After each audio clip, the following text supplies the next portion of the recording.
The leaked phone call between President Trump and Georgia Secretary of State Brad Raffensperger has been getting a lot of negative media attention over the past 24 hours. Shocker. Watch it. It sounds like Donald Trump is talking like a mafia boss, and not a particularly smart mafia boss at that. This is the way that people in organized crime rings talk. Well, certainly not surprised. I think anybody that's been in Trump and President Trump's orbit has heard calls like this and has heard that sort of pushiness and that level of intimidation. Obviously, there was lawlessness related to the Ukrainian president. This is rank lawlessness happening domestically, and so he needs to be impeached again. It is unprecedented. It is the most consequential attack on American democracy in the history of our country. And I think your previous panelist was right. This is what mafia does. Yeah. The president's senior advisor for the campaign, Jason Miller, hit back at the media and Washington Post, tweeting out, they published 4 minutes and 31 seconds. Where's the other 35 minutes? Georgia Secretary of State Raffensperger is a political hack who doesn't care about election integrity, nor does he care about telling the entire story. Release the full tape. Indeed.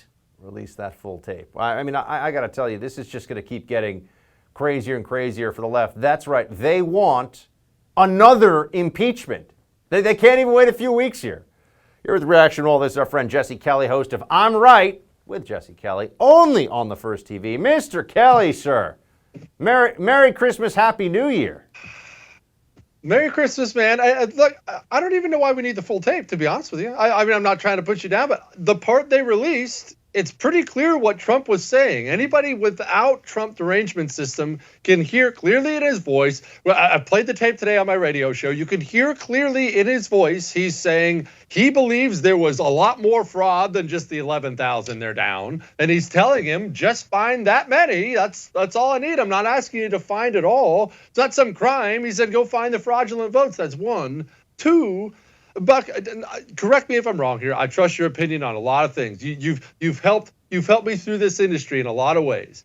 Is it not guy code to keep stuff to yourself? Is this like an old timey thing that I adhere to? A friend of mine could call me as soon as I get off the air and tell me he robbed a bank yesterday, and I would not tell anybody. I would not call the cops. I wouldn't tell my wife. I wouldn't tell another friend. Now I would tell him he's an idiot and he should go turn himself in, and that was wrong.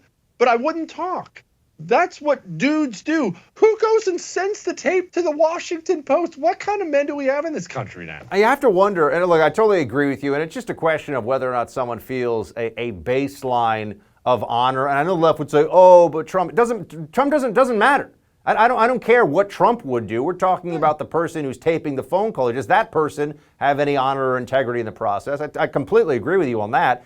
And as for what's said here, yeah, I mean, look, Jason Miller, I know Jason, you know Jason, he's saying, well, can we hear the whole tape? But I agree with you. Trump really believes, I mean, I said on my show today on radio, I'll bet you guys whatever you want to bet out there, that Trump absolutely believes that he was cheated out of this election. And he's so angry about this because he feels like this is all the Americans who voted for him getting cheated out of the election too. And he's not taking this lying down. All that said, Jesse, what is it with the Republican Party seeming to want to go back to a place where Republicans who take down, who attack, who ambush other Republicans get a pat on the head from the Washington Post, and those are supposed to be our leaders? Well, what Trump was to the Republican Party, Buck, was he was the proof of what they aren't.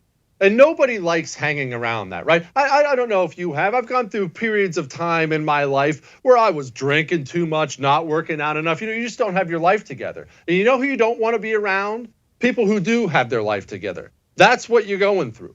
Republicans have a weakness problem. Donald Trump's not perfect. He's far from it. But they have a real fight back problem. They just want to lose politely and go along to get along and just don't write about me in Politico. That's what they want. Donald Trump comes along, tells everyone in the media to go screw themselves. And now all the weak Republicans look weak. Where before they just look like normal Republicans. They want him gone. They want him forgotten. That way people like you and I and everybody who watches your show won't say, why don't you find your guts and fight back? That's what he is. He's a reminder of what they're not. One of my biggest concerns right now, though, about this whole fight over whether we get the 10-day audit, which, look, if someone's asking me for the odds, I don't think it's going to happen, okay? You and I both know it's unlikely it's going to happen, and it's certainly not going to stop the certification from taking place once they don't get the audit to happen over the 10-day period. But there's also this issue of people that are being held up as at the forefront of this. I've spoken to some of them on this show, but very intelligent, serious people who have data that they can. Our mutual friend Sean Parnell is dropping a whole report tomorrow on Pennsylvania using Pennsylvania state data where it doesn't add up. There are more people voting than people who could have actually legally voted. I would like answers to this, but we have this Republican, or whatever you want to call them, this pro-Trump but not really element that comes in and is talking about, Hugo Chavez working with Putin and bringing Pol Pot back from the dead and assassinating Abraham Lincoln to stop the voting machines from counting, and it just muddies everything up and makes everyone look crazy. Well, look, there's an old saying out there, and I don't know who said it, so I'm going to paraphrase and take credit, about every movement, no matter what, left or right, every single movement eventually becomes a scam. It becomes a big grift. And the whole election fraud thing's no different. I mean, look, feminism went that way, civil rights went that way, the Tea Party went that way, election fraud went that way. Anytime you have a bunch of people mad about something like election fraud, there are going to be people out there who look at that big group of people and say, well, how can I get some money, power, and notoriety from all that? And those people ruin the movement. They do it time and time again. They did it to this one too, because you're right.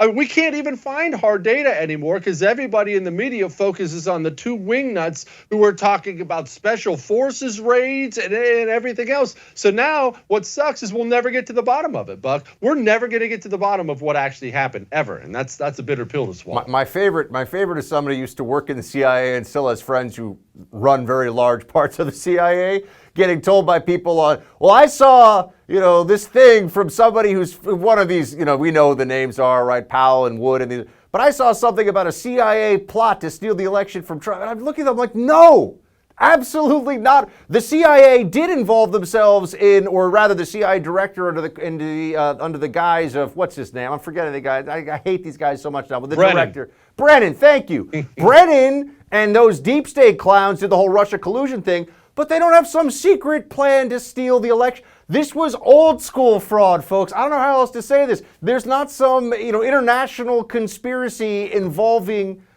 space aliens as well to steal this election. But when we hear that, it makes it just impossible to get to the bottom of anything. And I'm trying to tell my audience, I don't know how you're trying to break this to your audience. I say we fight every step of the way, but also be prepared for the fact, folks, that we're heading for a Biden-Harris administration absent some bolt of lightning. We are. No, the chances of Donald Trump staying for another 4 years are less than 1%. And I realize some people don't want to hear that. I don't want to say that. I'd much rather have 4 years of Trump's presidency, but that's the way it's gone now. And you're right. Look, my own theory about the fraud is that it was done the same way it's always been done, locally by these local people who run this precinct and run this county, and they simply expanded it more. That's yeah, and they know that if they states are so close, and they know that if they get caught, which they won't, they'll just say that it was an accident, that stuff happens, and it'll be like getting caught writing off something on your taxes you shouldn't. Oh, come on, who doesn't? A little bit of this, a little bit of that. So there's no real risk for them. Jesse, you and I see this the same way, but we got quite a fight ahead of ourselves, my friends. Thank you as always for joining, giving your perspective, and get some rest.